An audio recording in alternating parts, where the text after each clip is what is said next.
There are moments in life when you think the worst is behind you, when you've already lost so much that all you want is peace. For me, that moment came when I moved to Oak Ridge Glen with my daughter, Emily. I thought we'd found safety, a quiet place to start over. But what I didn't know was that evil can wear a pearl necklace and call itself president of the HOA.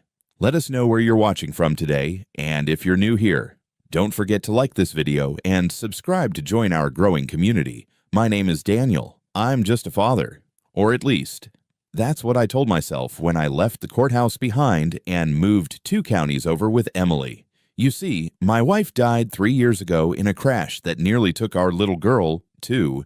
Emily was only 7 at the time, and when she woke up in the hospital, the first thing she asked was whether Mama was okay. I couldn't answer. That same accident left her legs paralyzed from the waist down. She hasn't walked since. We spent months in hospitals, therapy centers, support groups, and, while they helped, what Emily really needed wasn't just medicine. She needed stability, a real home, a place where she could feel like every other kid, not just the girl in the wheelchair. So I left the courtroom behind.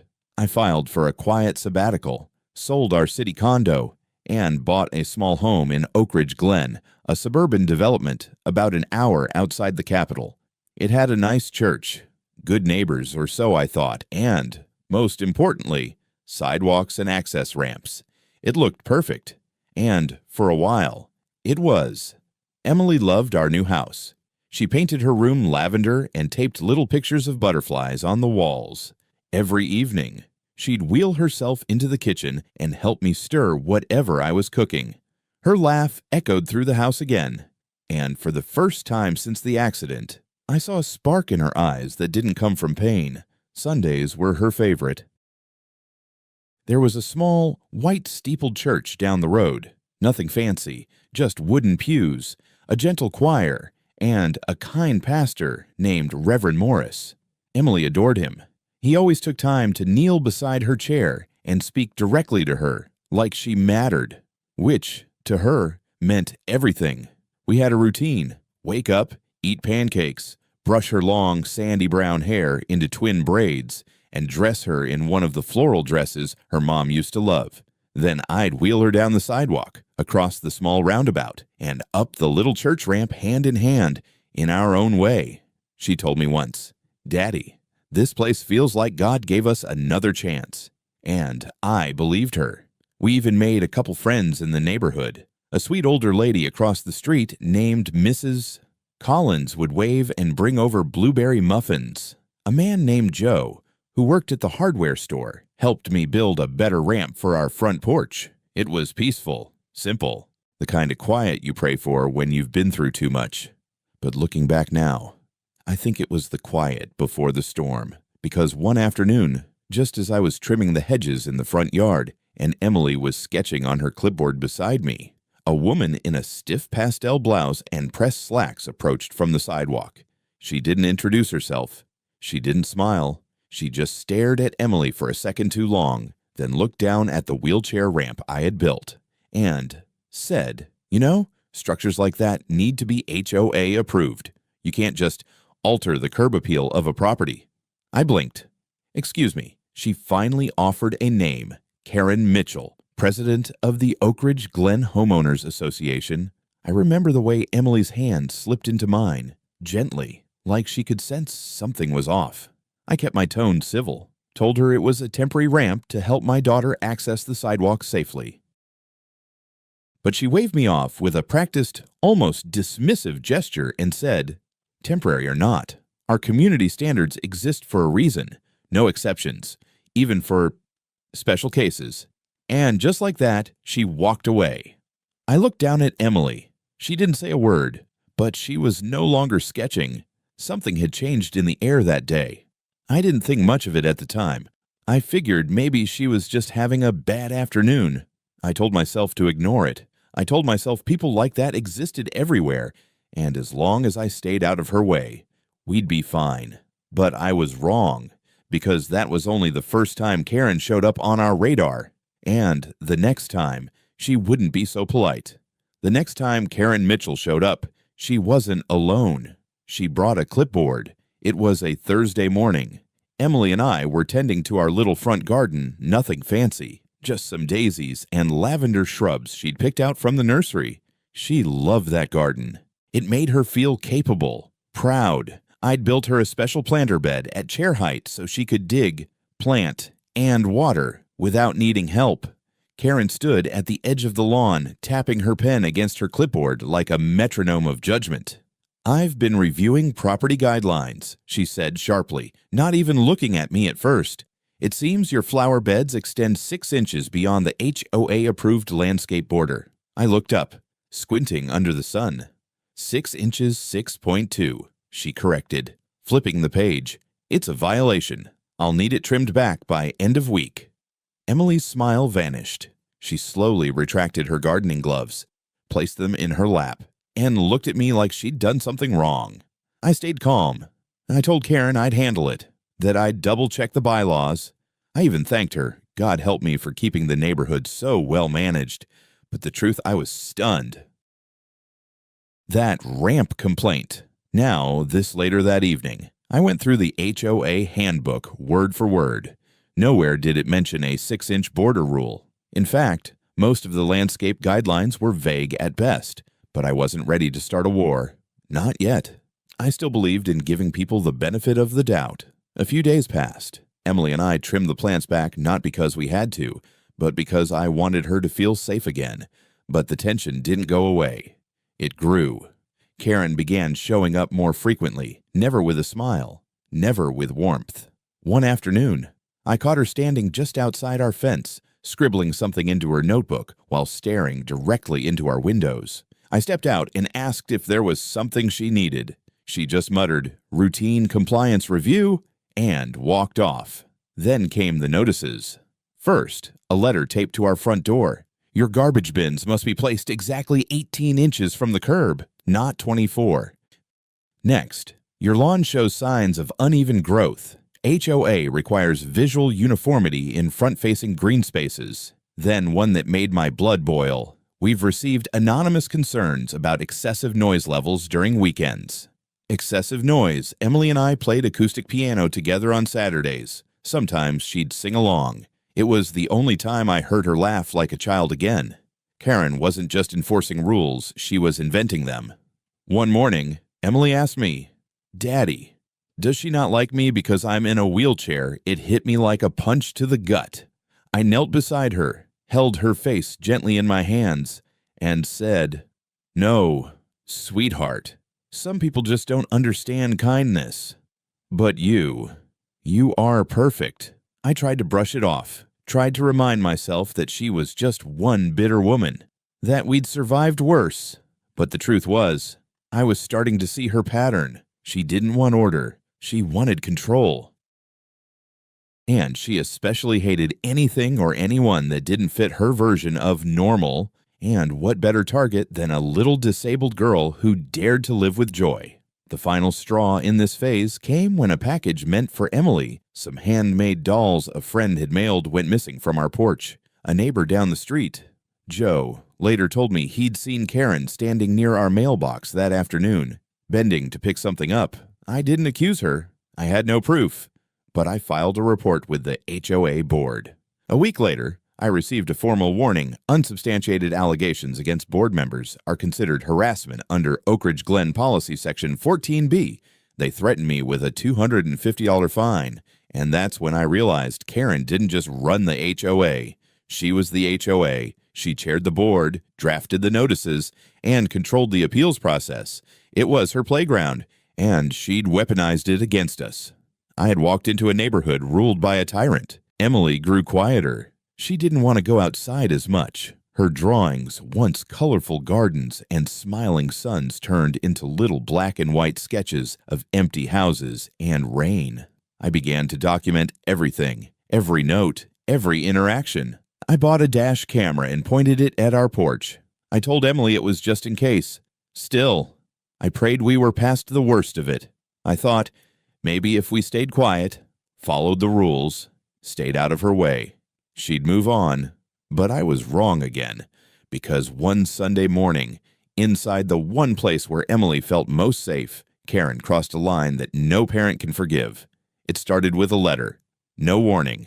No knock on the door. Just a plain envelope slipped into our mailbox with a typed message and the HOA letterhead at the top. Notice of non-compliance, unauthorized modification to public walkway. It referred to the small wooden ramp I had built beside the sidewalk, a ramp Emily used every morning to get to the church and back. I had stained it, sealed it, made sure it didn't obstruct foot traffic. No one had ever complained, except her.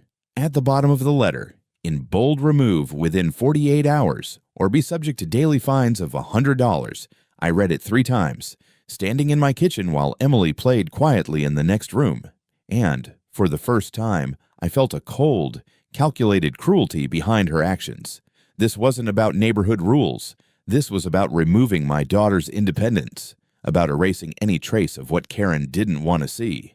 I tried to appeal. I called the HOA office, left 2 voicemails, no response, so I emailed her directly cordially, politely. I explained the ramp was safe, compliant with county standards, and crucial for my daughter's mobility. I even attached photos and a doctor's note. Karen replied within 10 minutes. Personal challenges do not exempt homeowners from compliance. Thank you for your cooperation. That night, Emily asked if she'd still get to go to church this Sunday. I told her yes. Of course. But I didn't sleep.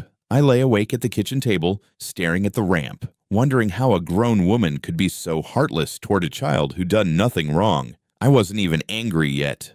I was stunned. But the next day changed that. It was Friday morning. I had just wheeled the trash bins to the curb when I heard Emily's frightened voice from the porch. "Daddy."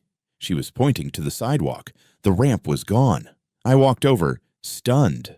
The bolts were still embedded in the cement. Sawdust scattered like breadcrumbs. Someone had unscrewed and removed it in the middle of the night.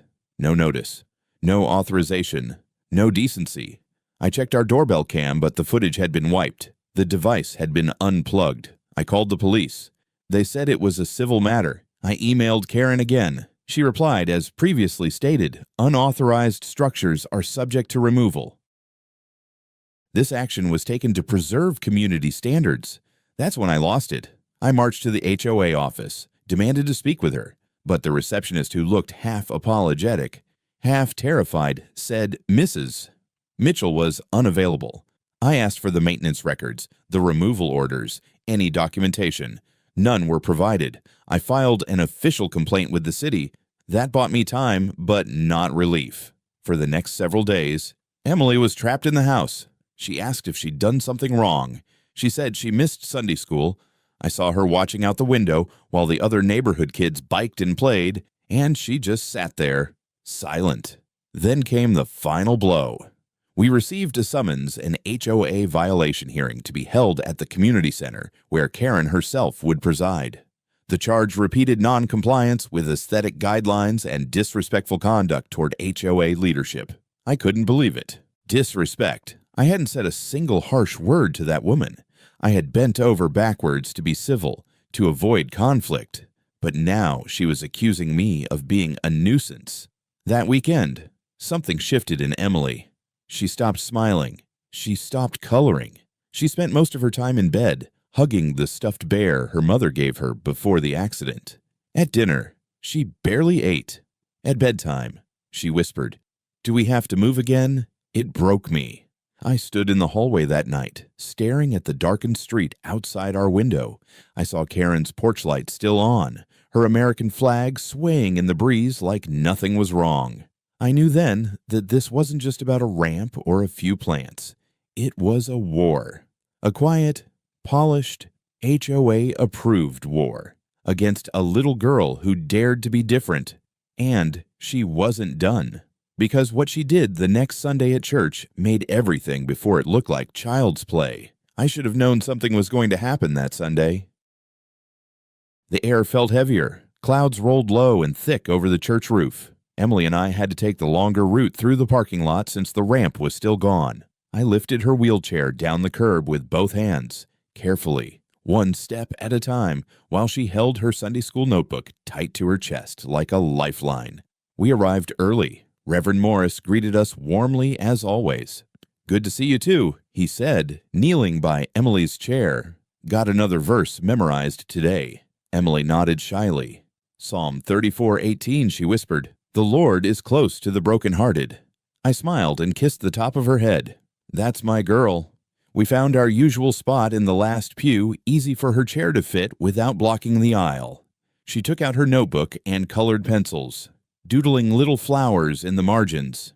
It was her way of focusing during hymns. I stepped outside to speak with Reverend Morris about something unrelated, just a 2-minute chat by the vestibule. When I came back inside, the sanctuary was silent. Then I saw her, Karen. She stood at the center aisle, in front of my daughter's wheelchair, hands on hips, with that same pinched, tight-lipped smile she always wore when she thought she was doing something righteous. Emily looked terrified. Before I could even take 2 steps forward, Karen reached down and grabbed the wheelchair's handles. "What are you doing?" I shouted across the room. Karen didn't flinch. She looked straight ahead and said, "This child's device is blocking the fire exit. It's a safety hazard." Then she yanked the chair backward so hard that the wheels caught the edge of the pew and spun sideways. Emily screamed. The entire congregation turned, but it was too late. The chair tipped. Emily hit the floor. Her notebook went flying, pages scattering like fallen petals.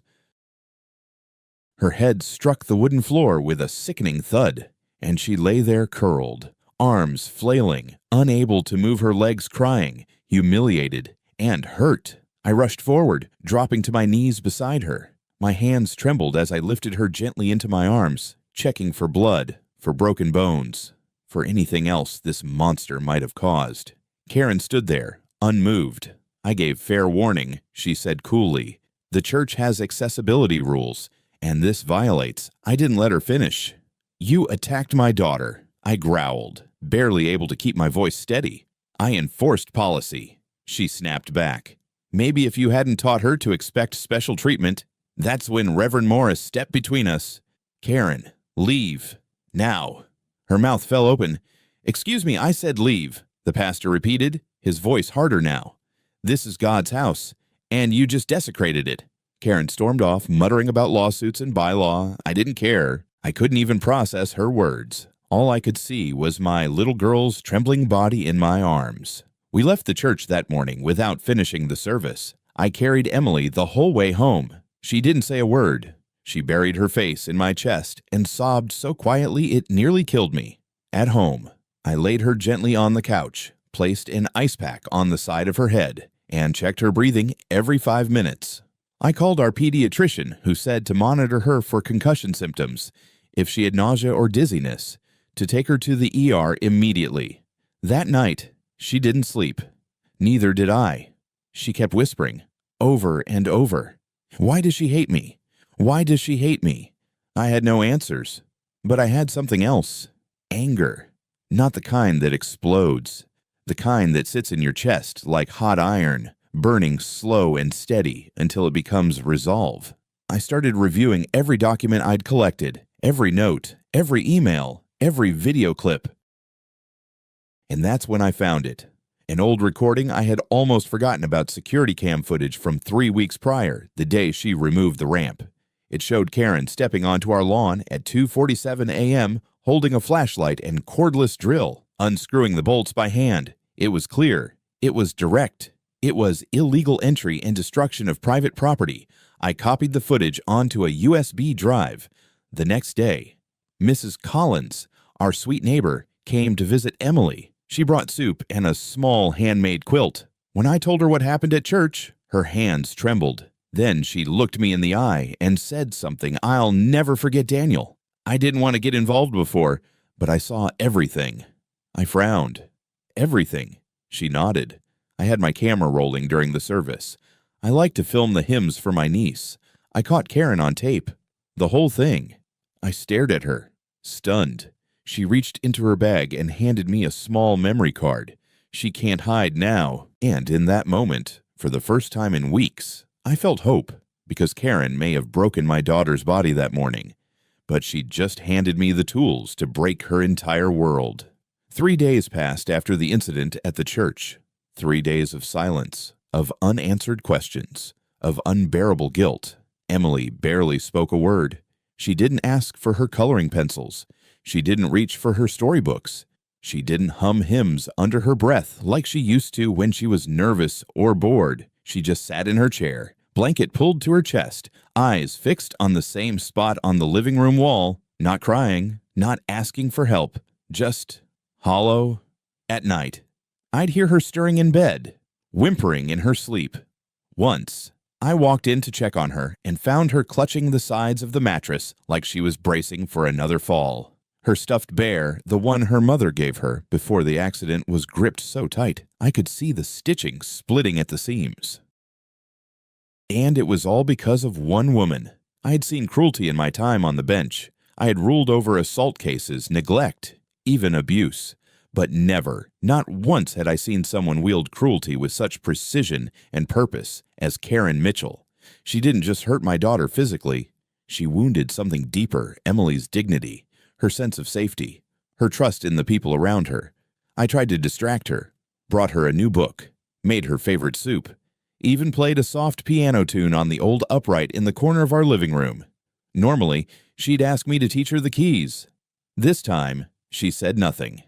And then, on the fourth night, I found her in the hallway, sitting by the door in the dark. She had dragged herself from bed without calling for me.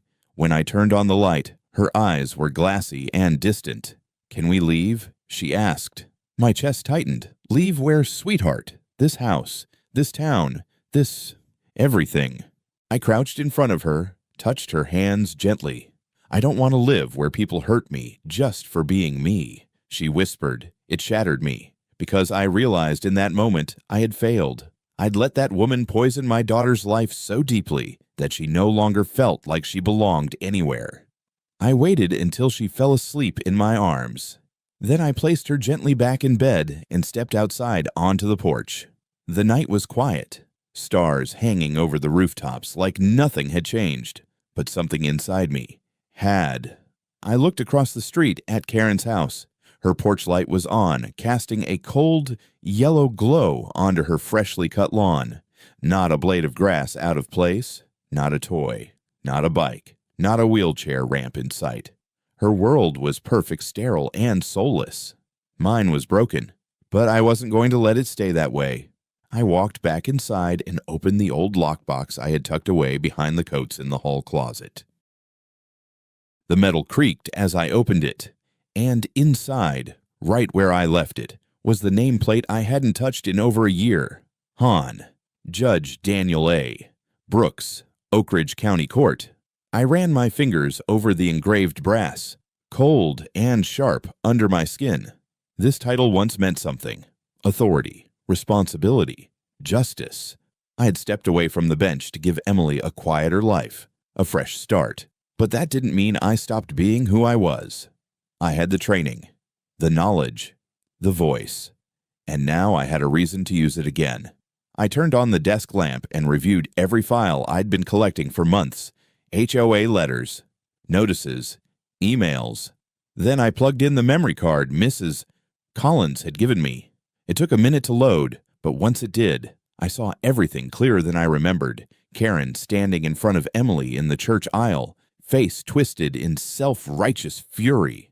The moment her hands reached the wheelchair handles, the tilt, the fall, Emily's scream, and most damning of all the words caught faintly on the audio: "You people don't belong here." Those 4 words said everything. She hadn't acted out of safety concerns.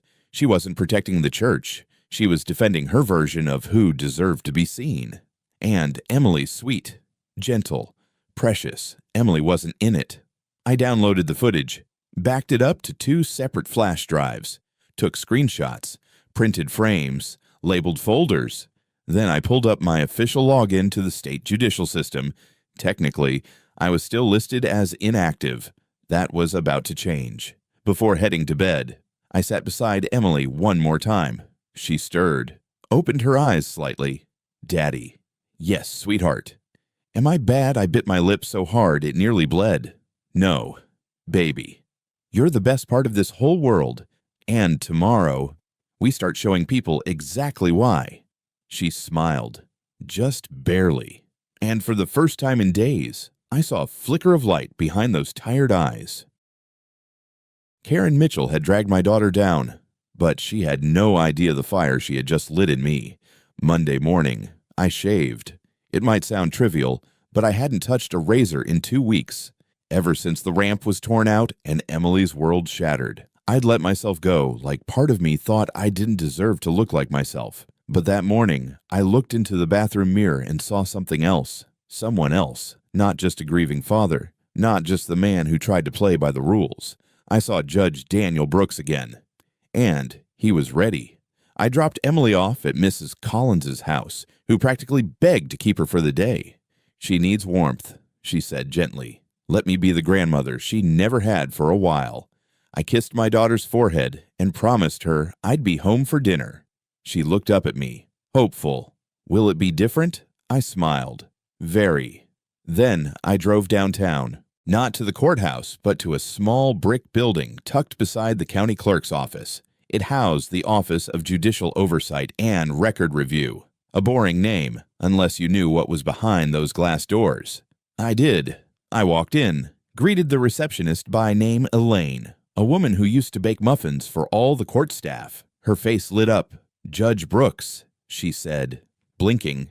Are you back?" "Not officially," I replied, "but I'm invoking my Article 27 right to file an emergency grievance under inactive status." Her smile faded. She nodded slowly, understanding the gravity. "What's the case?" I leaned in. "Abuse of HOA authority, endangerment of a minor, malicious compliance, and possibly a hate crime." Her hands froze over the keyboard. I laid the folder on the counter. "I've got hard video evidence. Time-stamped, geotagged, 2 eyewitness statements, a history of paper trail harassment from an HOA president with unchecked power." She motioned me into the back room, and 20 minutes later, I was sitting with an assistant county prosecutor, a young guy mid-30s named Raymond Hess. I recognized him. He had once clerked in my courtroom years ago. He stood when I entered, wide-eyed. "Judge Brooks, I thought you retired." "I didn't." I said. I retreated. I opened the folder, placed the USB drive beside it. He reviewed everything in silence. The photos, the letters, the transcribed audio clip from the church. When he looked up again, his face was pale. This is substantial." "She dragged my daughter from church," I said, "called her you people, removed our wheelchair ramp. Do you know how dangerous that is for a child who can't walk? For a child who already lost her mother?" Raymond nodded solemnly. "I can fast-track this into an official investigation. But she's HOA. If she's got legal shielding through their charter, she's not shielded from criminal acts," I said, sharper than I meant to. "And I know that because I wrote part of the county charter back in 2013. He blinked, then gave a crooked smile. "Right. Forgot who I was talking to." He took the folder, stood up. "I'll have an officer visit her home by the end of the week. Meanwhile, I suggest you lay low." "Oh," I said, grabbing my coat. "I won't be laying low." I walked out of that building with a new kind of energy in my chest. This wasn't just about revenge anymore. It was about setting precedent, about sending a message to every HOA tyrant who thought they could weaponize policy against the vulnerable. But I wasn't done yet. On the way home, I stopped by our local news station, KJNV Channel 7. I asked to speak with Marissa Hale, one of their most trusted anchors. She'd once done a segment on abuse at a local elder care home that led to 3 arrests. I knew she cared about truth, and I knew this story would matter to her. I handed her a copy of the church footage, told her about the fall, the threats, the ramp removal. She didn't blink.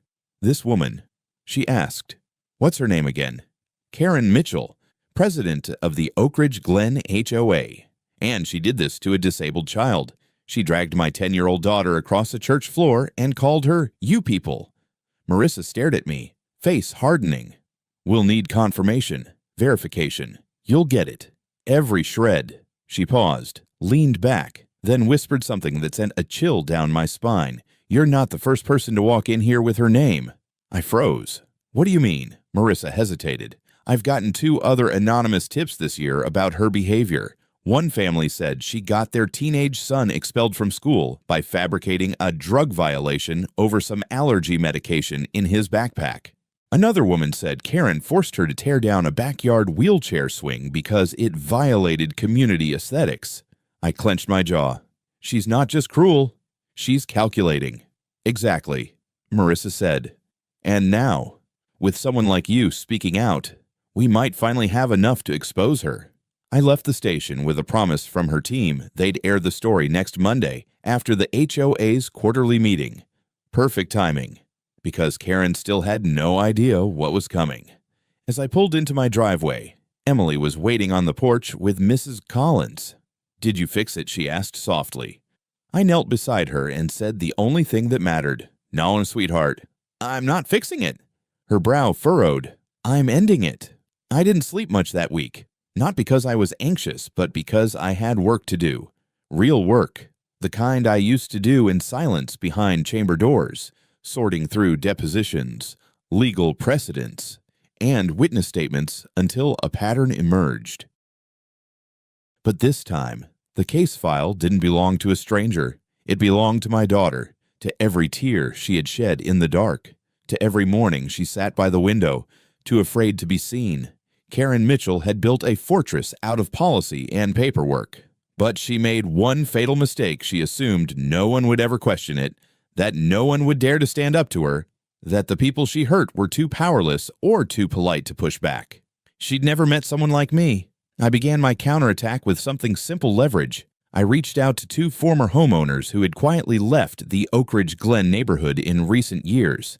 I remembered them vaguely, families who vanished without much explanation. One of them, a widow named Maria Langston, had moved just 6 blocks over. She answered my call on the first ring. "Karen Mitchell," she said before I even finished explaining. "You're finally going after her." I told her what happened to Emily. By the time I finished, she was in tears. "I still have the letters," she said. She fined me $1,000 for putting up wind chimes after my husband died. Said it created unwelcome sound pollution. She emailed me the entire paper trail that afternoon. The second was a man named Greg Chen. I remembered him mostly because he used to help kids fix their bikes after school. He'd been forced to sell his house after Karen claimed his garage violated code due to excessive sports equipment. His real crime: Greg was a youth baseball coach who'd let neighborhood boys use his driveway to practice. She told me, he said, that this neighborhood didn't need kids who couldn't keep quiet. I gathered it all: statements, scanned letters, timelines, each one another nail in Karen's coffin. Next, I requested an emergency proxy seat on the upcoming HOA quarterly meeting. As a homeowner, I had the right to attend. As someone with legal standing, I had the right to speak, especially if I presented evidence of gross misconduct. The board tried to deny my request. I responded with a formal demand under the Open Meeting Act, reminding them that as of 2022, HOA boards were legally obligated to permit member input if prior notice was given. They had no choice but to accept. Then came the final piece. Marissa Hale. The journalist called to confirm the story would air at 6:30 p.m. 30 minutes before the meeting. She had everything she needed: interviews, documents, footage, and a 3-minute recorded segment that would blow the lid off Karen's little empire. She sent me the teaser audio clip that gave me chills. Coming up tonight on KJNV, is your HOA president overstepping her bounds? One local father says the rules turned violent, and he has the proof to back it up. The full story tonight at 6:30. I played it twice, just to hear those words. That night, I sat on the porch with Emily. She was quiet, eyes on the stars.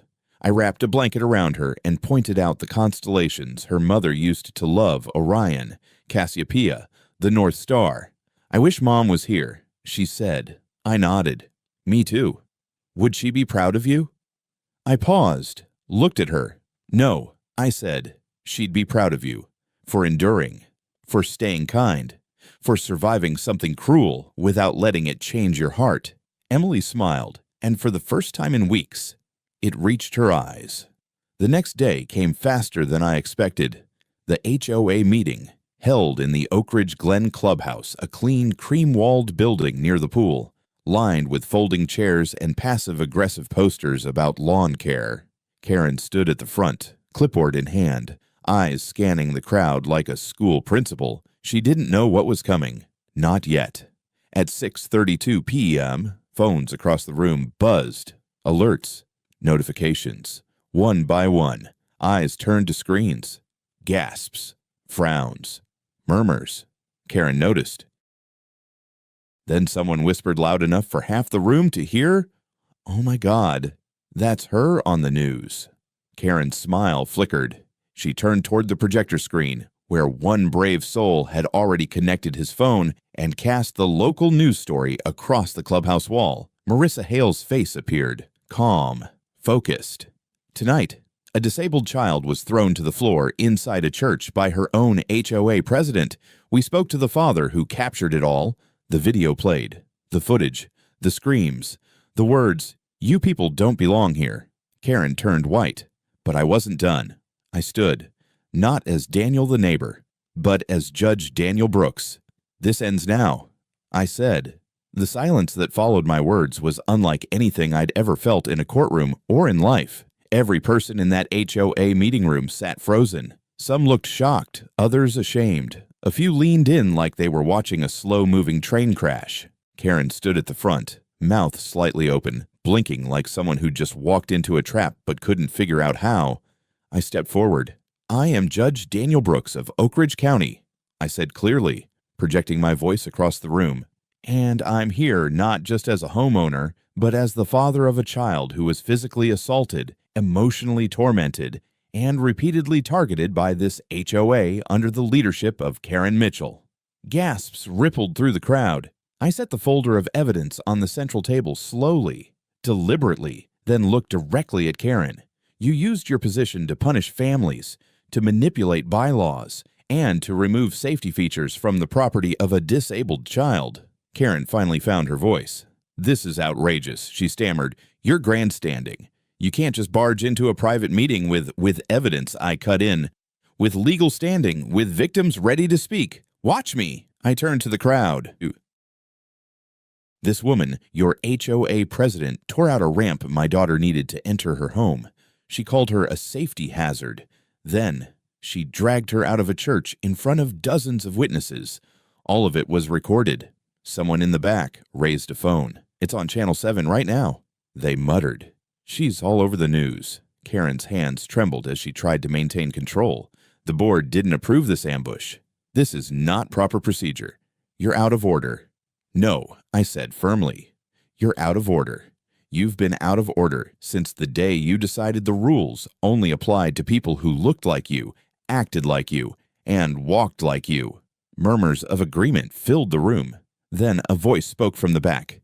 "Mrs. Collins." "I saw her do it," she said, rising slowly. "I saw her grab that child. I filmed it. It was disgusting." Karen turned toward her. You don't even come to the meetings, maybe because the meetings stopped being safe." "Mrs. Collins replied, her voice clear and steady. "You made people afraid. Karen, afraid to plant flowers, afraid to speak up, afraid to raise children in peace. Someone else stood up, a young man I didn't recognize. She made me take down my pride flag last year, said it was too political." Another voice. "She threatened to evict my elderly mother over a wind chime. Another, she told my son to stay indoors during Halloween because his epilepsy helmet looked threatening." The room was turning. Karen tried to raise her voice over them.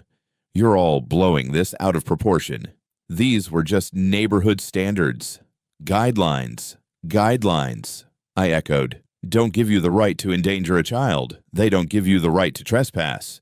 And they definitely don't give you the right to humiliate someone in a house of worship." I took out a letter from my folder. "This is a cease and desist order, signed this morning by the county prosecutor. Effective immediately, Karen Mitchell is barred from acting in any HOA capacity pending criminal investigation." Karen's eyes went wide. "You can't do that." "Oh, but I can," I said calmly, "because I'm not just a father anymore. I'm a judge, and you just stepped into my courtroom." Two officers entered the room from the rear, just as planned. One approached Karen, gently but firmly requesting she step outside for questioning. She started backing away, looking to the board members for support, but no one moved. No one defended her. Even her closest ally, a man named Brent, who always seconded her motions, looked down at his shoes. Karen's voice cracked. "This is a misunderstanding. You people." And that's when she caught herself. She looked around, saw the faces, realized the cameras were still rolling from the news crew standing discreetly in the back. And for once in her carefully curated life, Karen Mitchell had nothing left to say. As she was escorted from the room, I walked back to the center and faced the board. I'm not here to take control. I'm not asking for favors. But this HOA needs reform, transparency, oversight. You've allowed fear and cruelty to rule in the name of order. That ends tonight. The audience burst into applause. Tired applause, relieved applause, justice applause. I saw Emily through the glass doors just outside, in her chair, watching from afar with Mrs. Collins beside her. She was smiling. She lifted one hand slowly and gave me a little thumbs up. And that was the moment I knew I didn't just win. We all did. Karen Mitchell was arrested the following morning. The charges weren't light, reckless endangerment of a minor, unlawful removal of safety equipment, harassment, and criminal trespass. Once the footage aired on television, the public outrage hit like a tidal wave.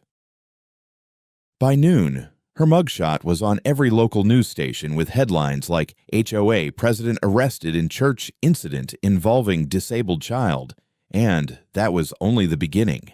Within 48 hours, the HOA board called an emergency vote to remove her from her position permanently, not suspend, not reassess, remove, unanimously. Even Brent, her loyal lapdog for years, voted yes. Turns out he had received his own share of threatening messages from Karen emails warning him to stay in line or risk losing his gardening permit. Like many others, he had just been too afraid to speak. But the spell was broken now. And as the neighborhood turned against her, more victims came forward. A single mom from 2 blocks over revealed that Karen had fined her $500 for parking her stroller on the front porch. Another elderly couple confessed that Karen had threatened to report them for code violations if they didn't stop hosting backyard Bible study. Each story added another layer to the truth. Karen hadn't been enforcing order, she had been weaponizing it. The county prosecutor officially launched a case for misuse of authority within a private governing body, a rarely used statute, but one that fit her actions like a glove. Meanwhile, I was invited to speak at the next town council meeting, not just as a father, or even a judge, but as a voice for the people who had been silenced. I told them what Karen had done, not just to Emily, but to this entire community. How she took a neighborhood built for families and turned it into her own private kingdom. How her rules had become tools of cruelty. And how easy it is for power to go unchecked when decent people stay quiet. They listened. And they acted. The council passed a new local ordinance that very week, the Community Oversight Protection Act, requiring that all HOA disciplinary actions be reviewed by a neutral third party before enforcement. Karen had triggered her own downfall. She just didn't know the law had been waiting for her all along. But what mattered most was Emily. After Karen's arrest, I sat her down and told her everything. Every step we took, every person who helped, every truth that finally came to light. She looked at me for a long time and asked, "Is she gone? She won't hurt anyone else." I promised, "Not here, not ever again." A few days later, Emily asked if we could go back to church. I fought back tears just hearing her say it. So that Sunday morning, she put on her floral dress and her twin braids just like she used to. We wheeled down the sidewalk under clear skies, past neighbors who now smiled, waved, even offered fresh muffins and coffee. Some apologized, others simply said, "Thank you." And then, just before we reached the church steps, Reverend Morris himself stepped outside to meet us. But this time, he wasn't alone. Behind him stood every child from Emily's Sunday school class, all lined up in a row. Each one held a handmade sign. "We're glad you're back. Emily, this is your church too. You belong here." Emily covered her face, overwhelmed. I knelt beside her, touched her cheek. "This is your world, baby," I whispered. "Never let anyone make you small in it again." That afternoon, we rebuilt the ramp together. The HOA offered to fund it, but I declined. I wanted it to stand not as a peace offering, but as a monument to resilience, to truth, to the power of standing tall even when you can't stand at all. As for Karen, she was formally convicted on 2 counts, sentenced to community service, banned from holding any HOA or leadership role for 10 years, and forced to write public apologies to every family she had harmed. The last I heard, she was volunteering at a disability resource center. Irony doesn't even begin to cover it, but I didn't need revenge anymore. What I needed was peace, and now, finally, we had it. Because in the end, justice isn't about punishment, it's about restoration. And watching my daughter laugh again on that Sunday morning, that was the real sentence served. Looking back now, I see it all so clearly. The day we moved in, the hope in my daughter's eyes, the belief that this place, this quiet little neighborhood, could offer us peace. And, for a while, it did. Until one woman's hunger for control turned that peace into fear. But here's what I've learned. Cruelty disguised as order is still cruelty. And silence in the face of injustice, that's how it wins. I used to think my job ended when I stepped down from the bench, that I had retired justice when I chose fatherhood full-time. But justice never retires. It lives in how we defend each other, in how we speak up when others can't, in how we tell our children, "You matter, you belong." Emily taught me that. She never raised her voice, never fought back, but she stood her ground in the purest way possible by refusing to stop being kind. And when the world tried to push her into the shadows, she held her light steady. That's why I fought, not for vengeance, but to prove to my daughter and everyone like her that even the smallest voice can echo through the walls of power. If you're watching this and you've ever felt helpless against someone like Karen, I want you to remember the rules are not above people. And no title HOA president or otherwise gives anyone the right to make you feel less than human. You have a voice. Use it. And when you see someone being pushed down, stand beside them, not above them, because justice doesn't just live in courtrooms. It lives in us. If you believe in justice and love seeing HOA Karens get what they deserve, don't forget to like this video and subscribe to our channel HOA Revenge. We post gripping real-life HOA dramas every day that you won't want to miss. Your support keeps us going. Thanks for watching, and we'll catch you in the next story.